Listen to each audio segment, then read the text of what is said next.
I'm Barry Davis with your KENS 5 News Now. Delegates arriving in Milwaukee for the Republican National Convention as the investigation into the attempted assassination of former President Donald Trump continues. The former president says he's not letting the shooting change his plans, touching down in Milwaukee last night, although he says it has changed his speech. Right now, there's heightened security in the city just 2 days after a gunman opened fire at a Trump rally in Butler, Pennsylvania.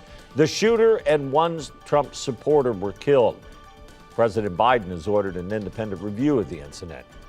Reaction from the shooting continues to pour in as well. Texas Land Commissioner Sid Miller was at that rally over the weekend, sitting in the front row. I hear a crack. I think it's a balloon popping because it's not very loud. Then I hear a second one. I think it's firecrackers. The third one, I figured out what it was. And then that fourth shot looks like hit him in the ear behind the ears. Now, Miller will head to the Republican National Convention today. Another Texas Republican, Wes Martinez, was supposed to be at Saturday's rally, but a personal matter kept him home. He took a moment to disavow any form of political violence.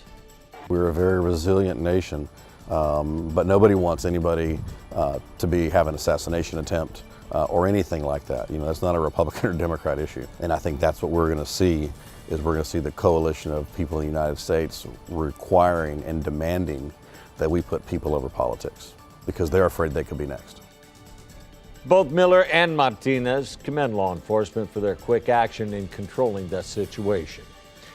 Well, this is going to make the next family gathering a little awkward. A man is in the hospital after police say he was stabbed by his brother.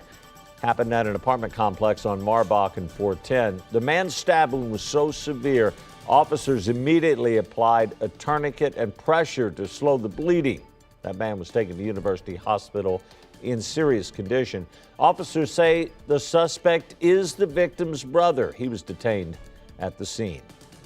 Another man was shot in the foot early this morning, but he hasn't told police much about it. They say the guy came walking out of a ditch behind an apartment complex on Deschantel just before 1 this morning. Told the officers he'd been shot in the foot, but he didn't explain how or why it happened. He was taken to the hospital and is expected to be okay. Well, their friends and neighbors are stepping up to help the family of a teen who was killed earlier this month. Nearly 2 weeks ago, 14-year-old Augie Rangel was found shot to death, lying in the middle of Santa Ana Street. Now their neighbors are trying to raise money to help the family and trying to come up with more information for police. As the days went on, there were more people who weren't willing to come forward before. They were afraid of, I guess, retaliation of what already happened to my son. He's never coming back. So if they know something, say something. Like, we just want justice for him. The person who did this should not be out there living freely. Rangel was shot several times in the back and chest. So far, all that's come up are rumors, though.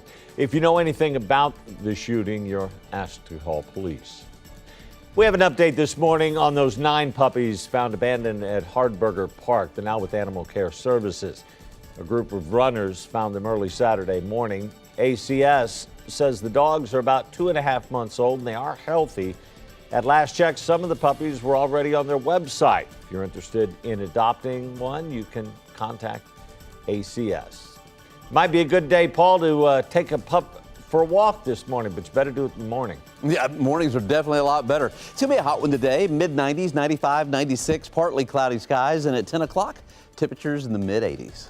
All right, thank you, Paul. That's it for KENS 5 News Now. I'm Barry Davis. We'll see you tomorrow.